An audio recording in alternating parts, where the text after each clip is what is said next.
அனைவருக்கும் வணக்கம். இன்றைக்கி நம்ம வீடியோவில் என்ன பார்க்க போகிறோம்னு பார்த்திங்கன்னா, எங்கள் வீட்டில் மாடு கன்று போட்டிருக்குங்க. அதனால சீம்பால் எப்படி காய்ச்சிறது அப்படிங்கிறதாங்க காமிக்க போகிறோம்.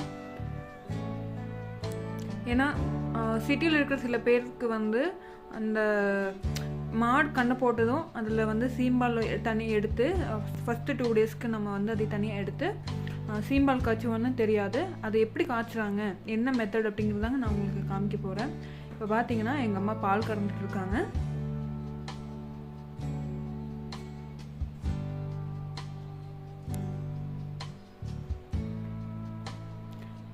இப்போ பால் கறந்து எடுத்தாச்சுங்க. இங்கே பாருங்கள், நம்ம நார்மல் பாலுக்கும் சீம்பாலுக்கும் எவ்வளோ டிஃப்ரென்ஸ் இருக்குதுன்னு. நார்மல் பால் அப்படியே ஒயிட்டாக இருக்குங்க, இது லைட் க்ரீமிஷ் எல்லோவாக இருக்கும். இப்போ இந்த பாலில் தேவையான அளவுக்கு சுகரை ஆட் பண்ணிக்கோங்க. எப்போவுமே சீம்பால் காய்ச்சிருக்கு சுகர் அதிகமாக ஆட் பண்ணுவாங்க. அப்போ தான் டேஸ்ட் சூப்பராக இருக்கும். அதனால் சுகர் அதிகமாகவே ஆட் பண்ணுவாங்க. பாலில் சுகர் போட்டதும் நல்லா மிக்ஸ் பண்ணிக்கோங்க. சர்க்கரை நல்லா கரையணும், கரையிற அளவுக்கு நல்லா மிக்ஸ் பண்ணிக்கோங்க.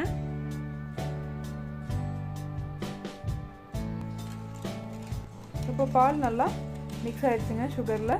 இப்போ நம்ம கொஞ்சம் மிளகு எடுத்து நல்லா இடிச்சிக்கலாங்க. சுக்கு இருந்தால் சுக்கு சேர்த்து போட்டிங்கன்னா டேஸ்ட் நல்லா இருக்குங்க. இப்போ எங்ககிட்ட சுக்கு கிடையாது, அதனால நாங்கள் மிளகு சர்க்கரை 2 மட்டும்தான் சேர்த்து நம்ம சீம்பால் காய்ச்ச. இப்போ மிளகு அப்படியே உள்ளே கொட்டிக்குங்க. கொட்டிட்டு நல்லா மிக்ஸ் பண்ணிக்கோங்க. நல்லா மிக்ஸ் பண்ண தான் நமக்கு அந்த டேஸ்ட் சீம்பால் ரெடி ஆனதும் அந்த டேஸ்ட் சூப்பராக இருக்கும். மிளகு சுகர் பின்ன பால் 3 சேர்ந்து மிக்ஸ் ஆகிறப்போ அந்த டேஸ்ட் வேறு லெவலில் இருக்குங்க. நல்லா மிக்ஸ் பண்ணிக்கோங்க. சுகர் நல்லா கரையணும். நம்ம கரையாமல் அப்படியே நம்ம அடுப்பில் வச்சோம்னா இந்த சுகர் அப்படி கீழே அப்படியே தங்கிடுங்க.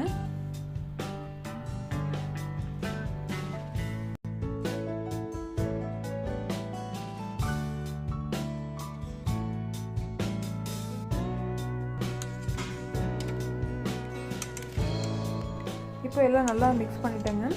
மிக்ஸ் பண்ணி அடுத்தது ஒரு இட்லி சட்டியில் கீழே ஒரு ஸ்டாண்ட் வச்சுக்கோங்க.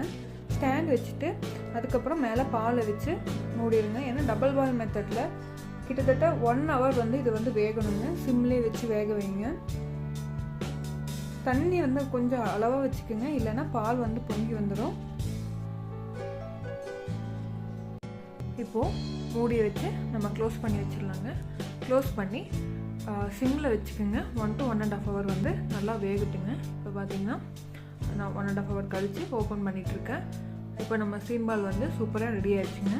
இப்போ இது எப்படி ரெடி ஆகிடுச்சுன்னு நம்ம பார்க்கலான்னா, ஒரு போர்க் இல்லை ஒரு குச்சி ஏதாச்சும் ஒன்று வச்சு நீங்கள் உள்ளே குத்தி பாருங்கள். அது ஒட்டாமல் வந்துச்சுன்னா நம்ம சீம்பால் ரெடிங்க. அது ஒரு நைட் அப்படியே இருக்கட்டும். அடுத்த நாள் காலையில் பார்த்தீங்கன்னா நம்ம சீம்பால் சாப்பிட சூப்பராக ரெடி ஆயிருங்க. இதை பார்க்க மட்டும் அழகாக கேக் மாதிரி இருக்காதுங்க, சுவையும் அப்படி தான் இருக்குங்க. இந்த வீடியோ உங்களுக்கு பிடிச்சிருந்தா லைக் பண்ணுங்கள், சப்ஸ்கிரைப் பண்ணுங்கள். அடுத்தடுத்த வீடியோ பார்க்குறதுக்காக பெல் ஐக்கானை கிளிக் பண்ணிக்கோங்க. தேங்க்யூ ஃபார் வாட்சிங்.